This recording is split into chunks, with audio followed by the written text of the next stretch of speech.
নমস্কাৰ আপোনালোক সকলোকে মই মোৰ ইউটিউব চেনেল এডুকেশ্যন এণ্ড এণ্টাৰটেইনমেণ্টলৈ স্বাগতম জনাইছোঁ। কৰ্মচাৰীসকলৰ ডিএ বৃদ্ধি সম্পৰ্কত এটি খবৰ আপোনালোকক জনাবলৈ ওলাইছোঁ। যদি ভিডিঅ'টো ভাল লাগে তেতিয়াহ'লে এটা লাইক কৰিব আৰু আপুনি যদি মোৰ এই চেনেলটোলৈ নতুনকৈ আহিছে অনুগ্ৰহ কৰি এনেধৰণৰ ইনফৰমেশ্যন পাই থাকিবলৈ চেনেলটো ছাবস্ক্ৰাইব কৰি থ'ব। এইখন এখন চৰকাৰী মেমোৰেণ্ডাম 2 এপ্ৰিল 2025 তাৰিখে প্ৰকাশ পাইছে। Government of India, ministry of finance department of expenditure, আৰু ইয়াত ছাবজেক্টত লিখিছে revision of rates of dearness allowance to central government employees effect from 1/1/2025, অৰ্থাৎ 1/1/2025 পৰা কেন্দ্ৰীয় চৰকাৰৰ কৰ্মচাৰীসকলৰ বাবে ডেয়াৰনেছ এলাউন্স বৃদ্ধিৰ ঘোষণা কৰিছে। আপোনালোকে নিশ্চয় জানে যে কেন্দ্ৰীয় চৰকাৰৰ ডিএ বৃদ্ধি হোৱাৰ লগে লগে অসমতো ৰাজ্যৰ কৰ্মচাৰীসকলৰ বাবে অতি শীঘ্ৰে এই বৃদ্ধি হ'ব।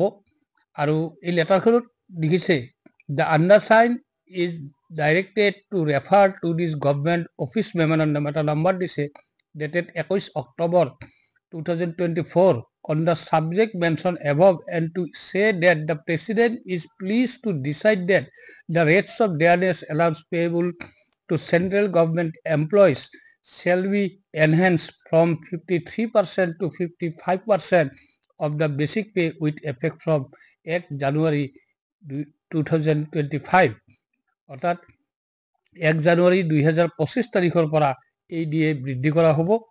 আৰু এই ডিএ বৰ্তমান যি চলিত ডিএ ৰেট আছে এইটো 53 আছে আৰু ইয়াৰ পৰা 55লৈ বৃদ্ধি কৰা হ'ব। ইয়াত কেইটামান চৰ্ত বা কিছুমান দফা কেইটামান দিছে।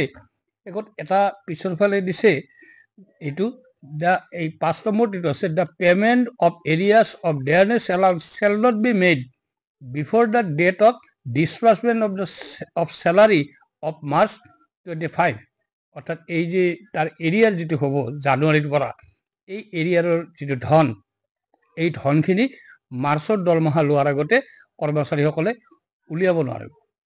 গতিকে এইখন ডাটাখন ইয়াত গোটেই ডাটাখন ডিটেইলছ ইয়াত লিখা আছে। 6 নম্বৰটো লিখা আছে this order shall also' apply to the civilian employees paid from the defence service estimates and the expenditure will be chargeable to the relevant head of the defence service estimates. এনেকৈও দি আছে defence service যিসকল service holder তেওঁলোকৰ কথাও ইয়াত উল্লেখ কৰা আছে। যিয়ে নহওক কৰ্মচাৰীসকলৰ বাবে এইটো এটা নিশ্চয় আনন্দৰ বাতৰি। কেন্দ্ৰীয় চৰকাৰে যোৱা 1 জানুৱাৰীৰ পৰা কাৰ্যকৰী হোৱাকৈ 2% ডিএ বৃদ্ধি কৰিছে আৰু অতি শীঘ্ৰে অসমতো এই বৃদ্ধি নিশ্চয় অসম চৰকাৰে ঘোষণা কৰিব। আৰু হয়তো এই মাৰ্চ মাহৰ দৰমহাৰ লগতে কৰ্মচাৰীসকলে অসমতো এই বৰ্ধিত যিটো ডিএ সেই হাৰত দৰমহা লাভ কৰিবলৈ সক্ষম হ'ব। ধন্যবাদ।